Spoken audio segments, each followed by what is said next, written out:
Hello, everybody. How are things going? Welcome to Writing 50E.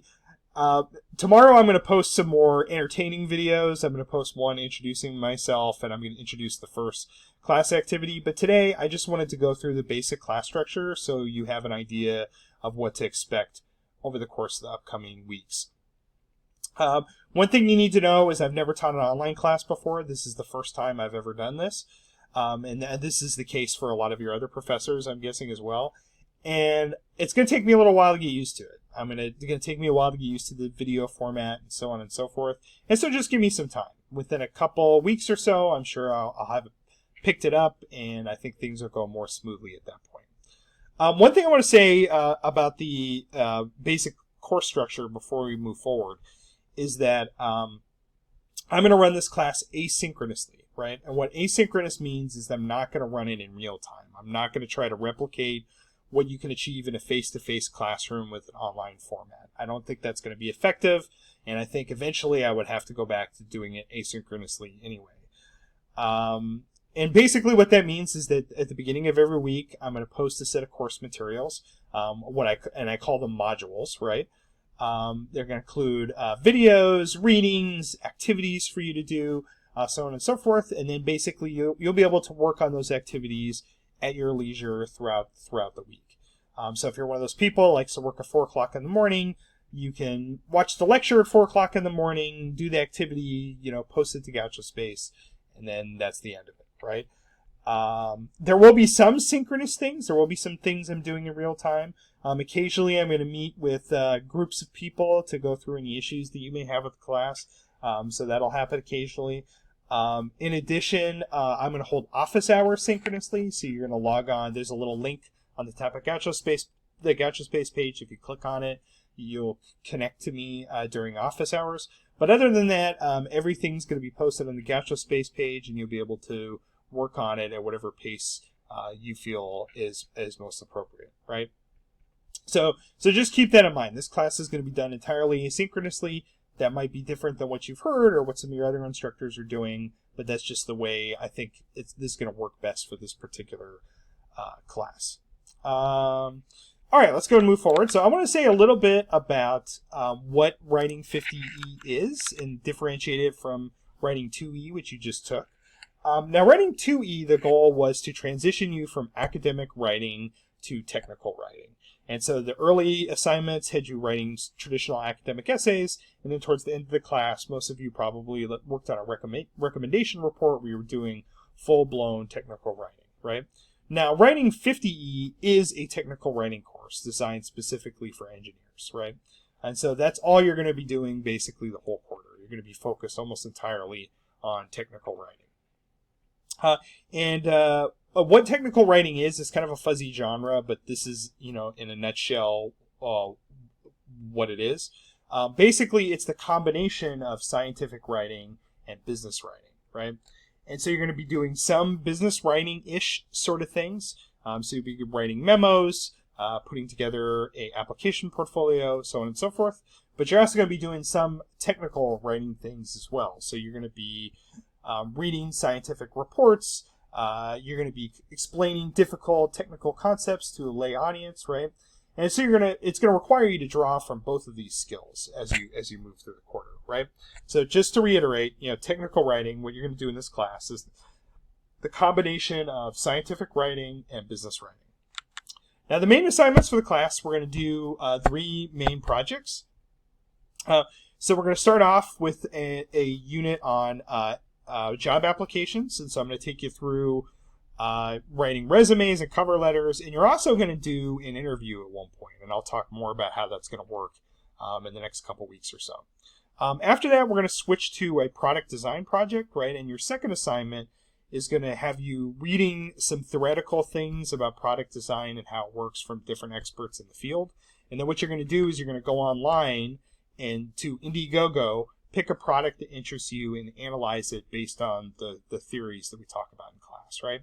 And then the final project, the bulk of the class, right, is a product design project, right? And you're going to work on this in small groups of people. And basically what you're going to do is you're going to design an idea for a project, and you're going to come up with the idea for it. You're going to do some research about it. You're going to conduct a survey to learn more about what a potential audience might think about it. And then you're going to produce a report where you defend that idea for your project over the course of several pages, right? And so those are the three main projects for the class, right? So you're going to start with an application portfolio, and then you're going to end with this big product design project that you're going to do in groups, right? All right, now I want to go through some of the the rules for the class. I'm not one of those instructors that just reads through the course description from beginning to end. I do have a formal course description posted to GauchoSpace, and I lay out all my course policies in explicit detail. You're more than welcome to go online, go on GauchoSpace, find that document, download it, read through it very carefully, right? All I'm going to do in this particular presentation is just go through the basics, right? And so if you're looking for more detail, you'll probably be able to find that in the course description online, right? All right, first thing, you're going to do two individual assignments, two assignments you're going to do by yourself throughout the quarter, and you're going to do one large group assignment over the course of the term, right? And these major writing projects, they determine the bulk of your grade, right? And so altogether, the major writing assignments add together to 75 percentage points, right?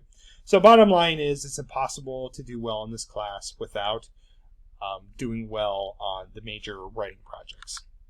Now, other than that, the rest of your grade is going to be determined by a bunch of little things.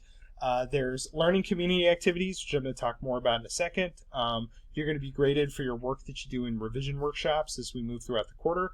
And there's also going to be short little objective quizzes that you're going to do at the end of each module, right?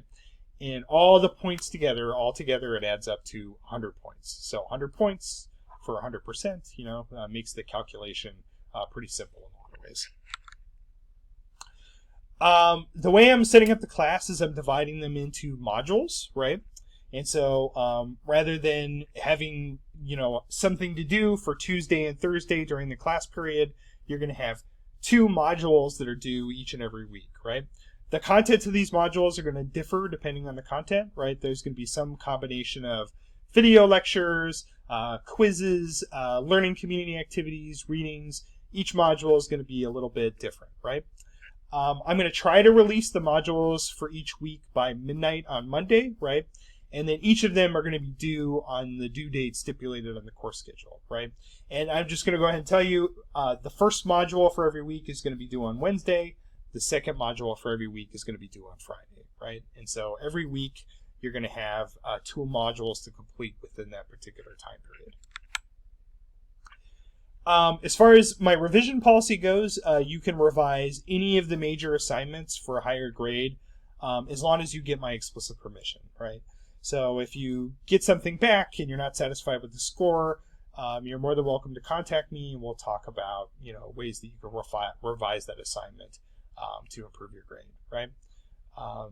So you can revise anything you want. That's the bottom line there. If you need to turn in something late, just let me know. I reserve the right to deduct 10 points for each day an assignment is late in weird circumstances. But for the most part, if you need an extension, I'm going to give it to you, right? And that's especially true now, this particular quarter, right? We're all going through a lot of crap. There's a good chance that at least one of us is going to get sick with the coronavirus at some point. We may have to care for family members. There's all kinds of crazy stuff going on right now. So do not be afraid. If there is something that's getting in the way of you turning in anything on time, send me an email. We'll figure it out, right? So anyway, if you need to turn in something late, just let me know, and we'll talk through it. Assignments are always due by midnight on the due date as stipulated on the course schedule. And so so that means basically if a module says that it's due on Wednesday, that means it's due Wednesday by midnight. If a draft is due on Sunday, that means it's by Sunday on midnight. Now the one little trick, the one thing that I will tell you right away is that I don't actually check them at midnight, right? And so I'm not going to be staying up till midnight to make sure you've submitted all your assignments on time. So if you really want to, you can turn them in before I wake up the subsequent morning, right? And so that's like, I usually my kids got me up at like 7 a.m. or something like that. If you want to wait until that time, go ahead and do that. That's just for your night owls, right? I don't recommend you do that, but if you're pressed for time and you absolutely must stay up past midnight to submit it, that's not a problem. Group assignments, the way they work is the entire group receives the same grade for the project. The reason I do that is because I think that's what most effectively replicates the environment that you'll find in the workplace. If when a workplace project goes wrong, people don't sit there and try to parse out which member was at fault. It's considered the entire group's responsibility, and I view that as kind of the same thing in this context, right? However, I do realize that in some circumstances, it might happen that one of the group members isn't doing their fair share of the work, and this is something that I take really, really seriously, right? And the reason for that is just because I consider this uniquely disrespectful, right? So if you're, churning in your materials late or forgetting to do things or whatever, it isn't something that just affects you, it affects everybody in the group, right? And so I want to make sure that our groups run smoothly throughout the quarter, and that if something goes wrong in the groups themselves, that you let me know, right? Now, I don't think this is going to happen with very many people. Usually there's just like one or two people this turns out to be a problem for, right? But just so you know, I do reserve the right to deduct your grade if I find out you're not doing your fair share, right? And the way I divide this up is a 10% reduction is what comes from what I call a minor inconvenience, right? And these are things like, churning in your portion of an assignment late, right? So if you're 15, 20 minutes late, or even a couple hours late or whatever, that could be a big problem for your other group members, right? They might have to scramble together and sort of throw things together at the last minute, right? So that kind of stuff counts as a 10% reduction. It might be another thing that could be is you forgetting to do like a smaller thing throughout the project. Maybe you were supposed to submit an idea for your topic or something like that, and you forgot to do it, right? So things that are a minor inconvenience, those count for a 10% reduction, right? 25% reduction is a major inconvenience, right? So that might be something like you don't produce your piece of the work for a required assignment, right? Or you're disrespectful to the other group members. Maybe you call them names or something along those lines. It could be something like regularly not showing up for Zoom events or not updating your task management system on a regular basis, that sort of thing, right? So 25% is when you cause a major inconvenience to your group members, right? And a 50% reduction is you done messed up, right? You did something seriously wrong that has caused a major problem for your group, right? It might be you just didn't do anything, maybe you just didn't do anything throughout the quarter and just threw something together hastily at the last minute, something along those lines, right? So just keep in mind, I do really take group work seriously, and I want to make sure this goes smoothly for everybody in the class, especially seeing how we're working in an online environment. And so if you're that person that causes problems, it is possible that you will lose some points on your final group project grade. Apologies for the awkward transition. I forgot to log into my Screencast-O-Matic account, so it cut me off after 15 minutes. So pretend there was a cool transition there. Anyways, let's go ahead and finish this up real quick. So one of the things that you're missing in an asynchronous class is you're missing personal interaction. So, the conversations you have with your classmates and those sorts of things that you get in a face-to-face classroom environment. So one of the things I've done in order to help recreate that is I've created what I'm going to call learning communities. And basically what I'm going to do is I'm going to put you together with a group of 4 to 5 other students. And as you move throughout the quarter, you're going to be asked to work on small tasks depending on the module. And so it could be, evaluating each other's ideas. It could be looking at a set of documents and offering an opinion on them. It really depends on the content of the module, right? Later in the class, that learning community is going to turn into your group for the final project. And so you already have gotten a chance to know them, and hopefully that'll smoothen the transition to the group project at the end of the quarter. So anyways, you're going to be set up in the learning communities, and as we move throughout the quarter, each of your learning communities will get small little tasks that you should work on together as a group. I'm going to move forward here. Some of the modules are going to have quizzes when they're finished. And basically those are going to go over the lectures, the readings, the supplementary materials, any of the stuff in the modules, fair game for the quizzes. They're going to entirely revolve around objective questions. So this is going to ask you about definitions of terms, key concepts, that sort of thing.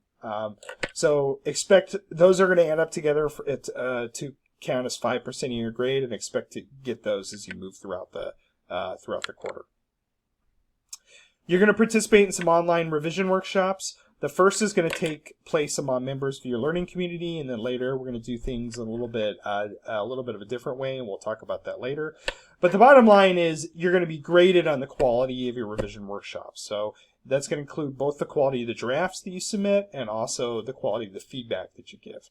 And altogether, the revision workshops are going to count as 10% of your final grade. So each one's worth approximately like 3 percentage points. And finally, this is the last thing and the most important of them all, right? If anything comes up throughout the quarter, if there's anything that gets in the way of the work that you're doing in the class, let me know about it before it turns into a problem. I think it's especially true in this particular quarter, right? There's all kinds of things that could potentially come up.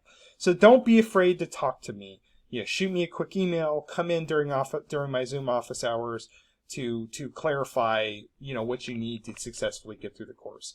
I am dedicated to making sure this is the best experience you possibly can have, given the weird situation that we all find ourselves in. All right, so this is the first video lecture. I will post another one for the module for Friday, right? And I look forward to talking with you more as the quarter moves forward.